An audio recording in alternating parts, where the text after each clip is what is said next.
Welcome, everyone. Hi, I'm Sue Paulson, your Magnificence Mentor.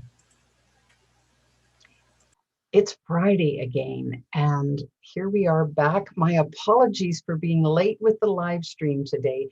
Technology is giving me a run for my money these days, so I had to reach out for help.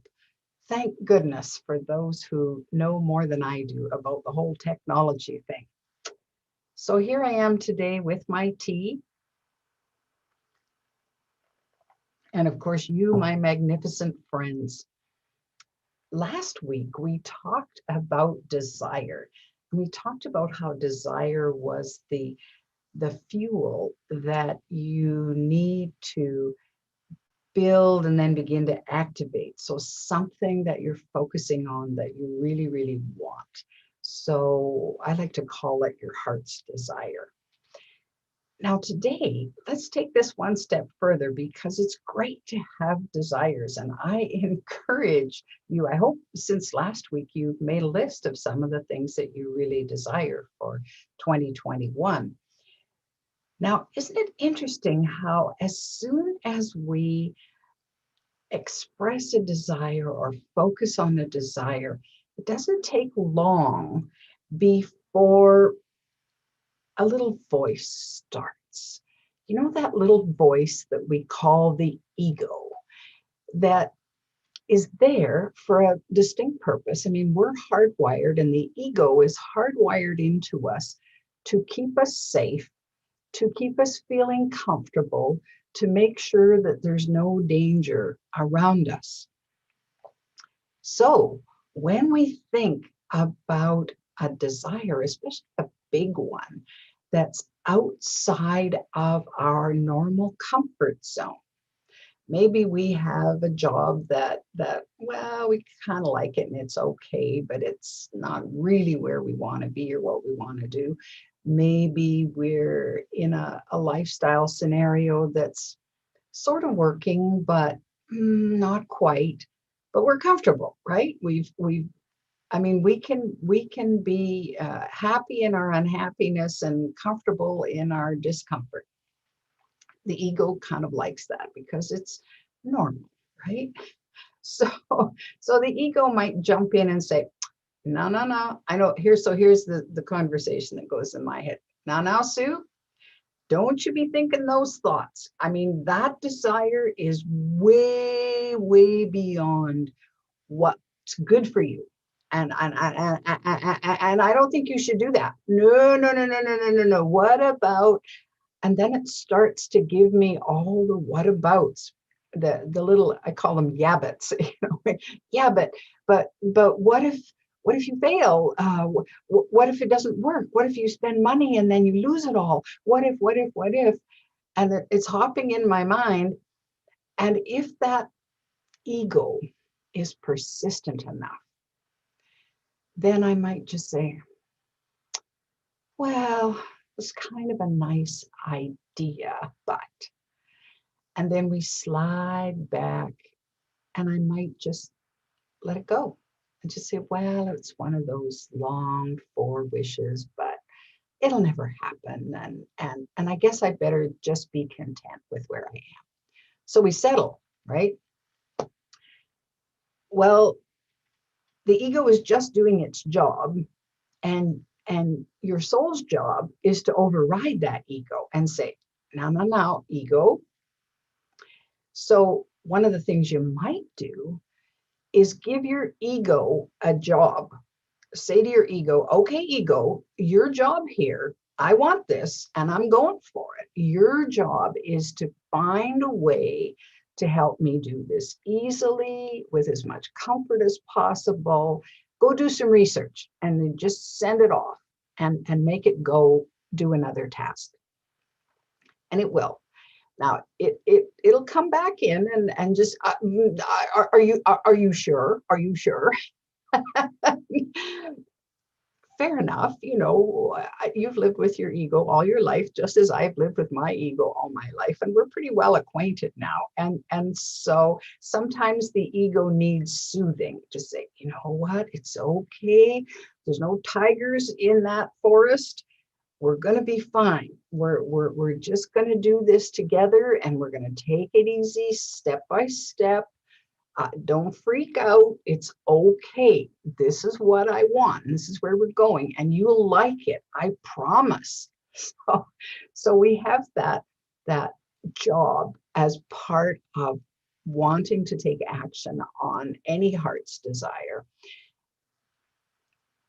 That's the part of it. It would be, I mean, if we didn't have the ego to kind of ride herd on us and make sure that we're contained, then we could expand just enormously. So one of our challenges in life, I guess, if you will, and an important task is to get control of that ego, and in an odd kind of way, make friends with the ego. Understand that it's there to keep you safe. And let's face it, there are times in our lives when we've pulled back because the ego said, whoa, danger, danger. And it was right. And so we listened and we're safe as a result. So that's all to the good. When it comes to getting our heart's desires, I think we want to, as part of the task in front of us, to keep excuse me, redirecting the ego or soothing it in some way so that it doesn't interfere. So that's one part of when we think of roadblocks to getting what it is we want out of life and fulfilling our vision for our future or getting our heart's desire. The second part that I want to talk about is the part I call them voices in my head. So in addition to the ego nattering away at us constantly,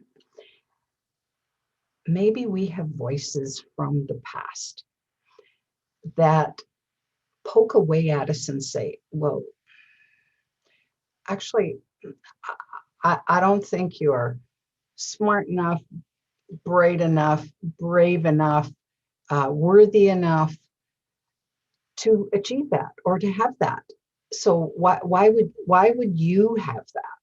You know, who are you to ask for that or wish for that or dream for that? Who are you? Well, who are you? You're a child of God. You're a facet of the most magnificent diamond called creation. You are this shining creation, which is love in form. And you are unique. There's no one else like you on the planet. There's no one else like me. There's no one else like you. So you have your own specific magic, talent, loveliness, and I like to put it all in a big ball and talk about magnificence that is here to create, is here to manifest whatever your heart's desires are. So you're that big. You are that big. But of course, life has trained us from very small to be small and to stay small. And of course, ultimately, to play small. I'm so familiar with this because I still live that concern about being big, being really visible, being out there. Oh, what will people say? Will they think I'm all that in a bag of chips? And oh, don't, my mother used to say, now, don't be blowing your own horn. Like, don't think you're better than anybody else. Well, it's not about being better than anybody else. First of all, comparisons don't really apply. How can you be better when you're totally unique? There's no one like you to compare you to. So the judgment or the comparison of ourselves to another individual is not only inappropriate, it's kind of a useless exercise because you are you and they are them. They have their own brand of magnificence just as you do. And I suspect they are challenged or struggling, just like each of us is, to get where we want to go. Like, how do I grab hold of what it is that's most important to me? So what we want to think about is where those voices come from. So when you catch them and you hear them, I can remember a time not that long ago where I was stuck in total indecision. I couldn't seem to focus on anything. I couldn't get anything done. My mind would race off here and then it would race off there and it would race off in so many directions. And I'm going, I'm just paralyzed. What's going on here? Well, it was a big puzzle to me. So I stopped. I stopped and I thought about it. I probably had a cup of tea in my hand at the time. And I pondered, well, what's really going on here? What is stopping me from moving forward? And what I realized is it was a collection of voices in my head that kept hammering away or gently poking at me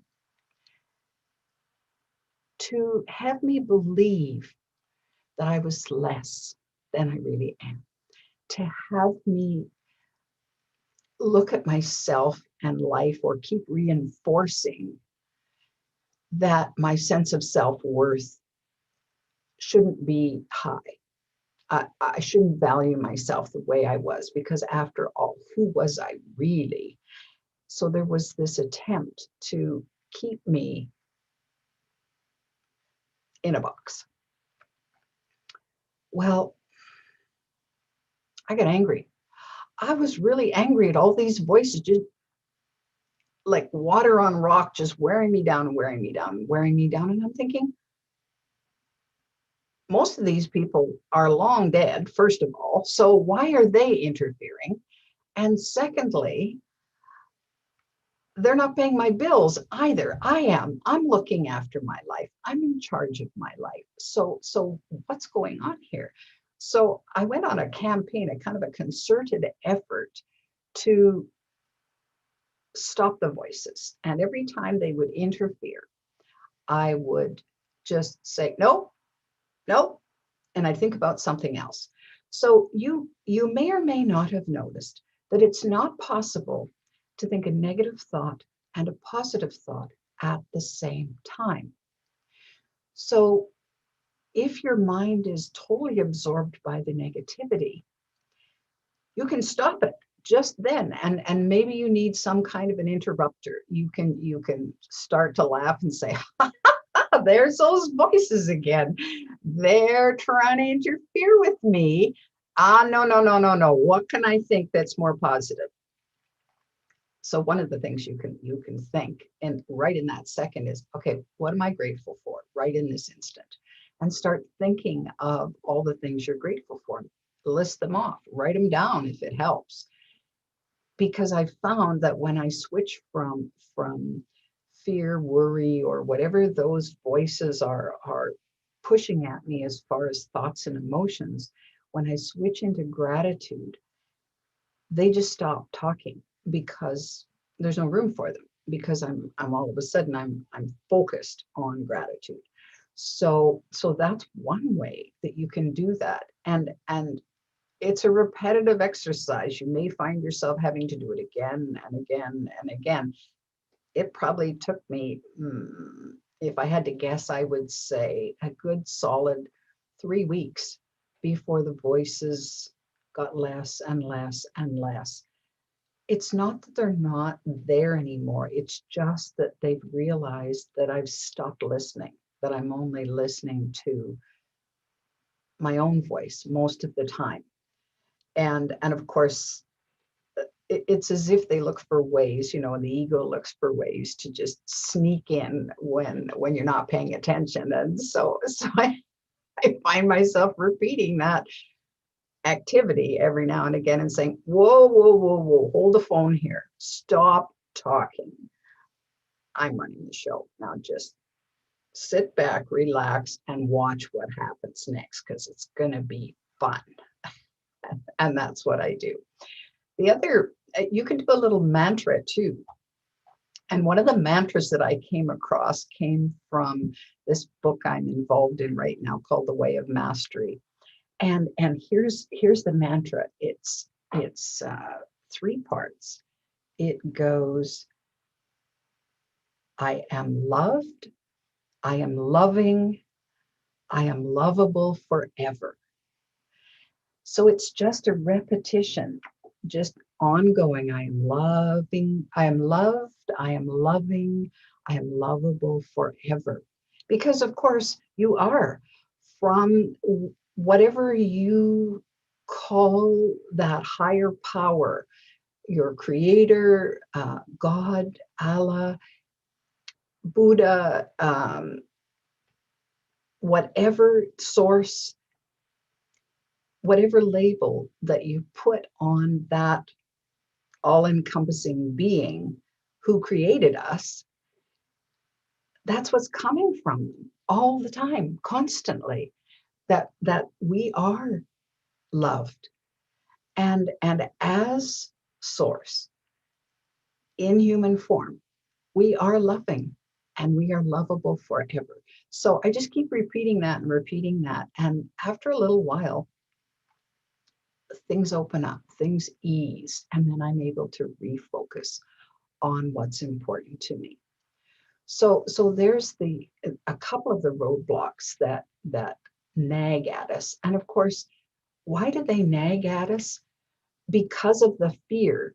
So as I think I mentioned last week, and if you missed last week's episode through Acorn Life Mastery, you can always go on their YouTube channel and just click back to last week where I started talking about desire. Well, I think I said last week that there's only 2 emotions operating. One is love and one is fear. They're opposites. Now, I think some people think that hate is the opposite of love, but actually it's fear. Hate comes out of fear. So let's focus on fear and love. So which one has sway over you? Is it love or is it fear? Well, of course, it depends on what you feed, right? So if we feed the fear, it grows bigger and bigger and bigger and bigger.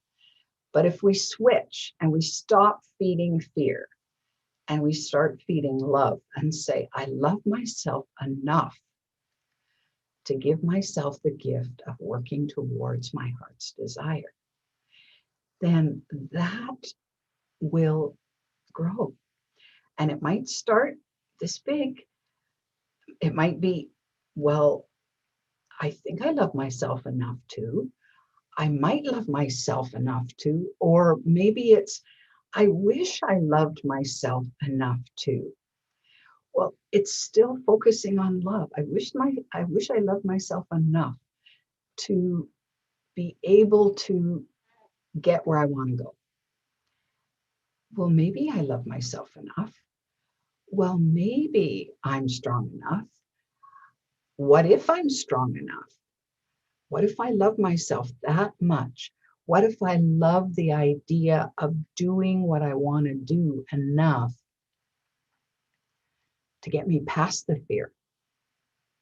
What if I can love myself through the fear? And when we do that, then when I used to teach public speaking, and people were just terrified to be at the front of the room, I said, it isn't about getting rid of the fear. It's about facing it right here and befriending it and say, so why are you here, fear? And have a little chat with it and say, you know what?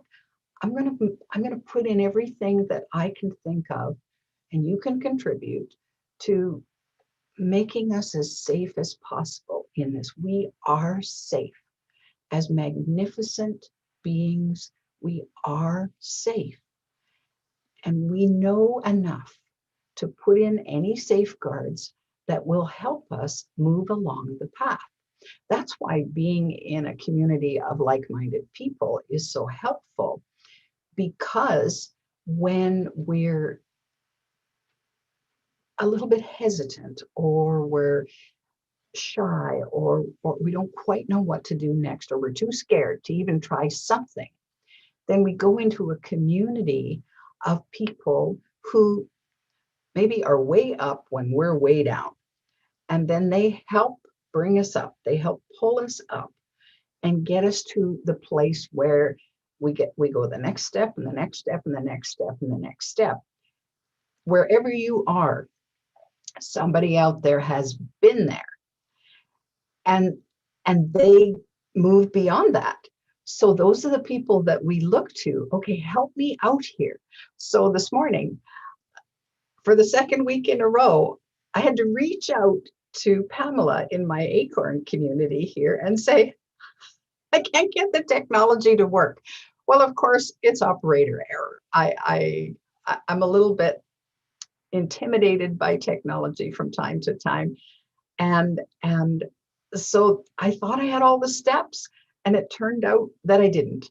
And so I reached out and said, okay, help me get on here.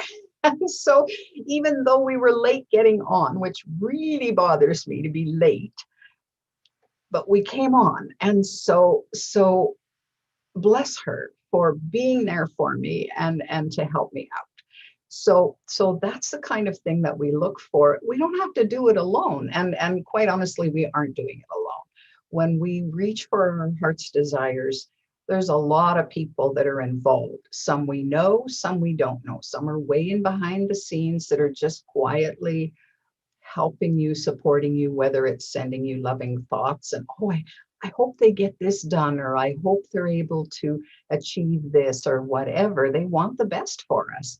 And so those are the people that are already surrounding us, to say nothing of the energy that's around us from the universe, from our creator, that helps us get where we want to go. So this week, spend a little time focusing on the roadblocks that are probably obvious to you in some cases, but a little more subtle in other cases. And then find ways to gradually move through them, to knock those roadblocks down one after one. Because when you knock the roadblocks down, you clear the path, and then that opens up for you to be able to move forward with your desires. Now, if you're enjoying Tea with Sue, meet with me every Friday here on the Acorn Life Mastery YouTube channel. I'm also going to download this to my LinkedIn profile and Facebook for others to watch. And eventually you'll find it on my app, The Magnificence Mentor, where I encourage my subscribers to enjoy the steps to becoming more and more magnificent. So if you want more, oh, and I just want to announce that I'm in the midst of creating a summit that will help in this whole arena. So stay tuned for that. I'll be giving more information as that unfolds here. So that's one of my big desires for February, and I'm working through the roadblocks to the success of having that. In the meantime, have a frivolous Friday. Do something fun and loving for you, and we'll see you next week.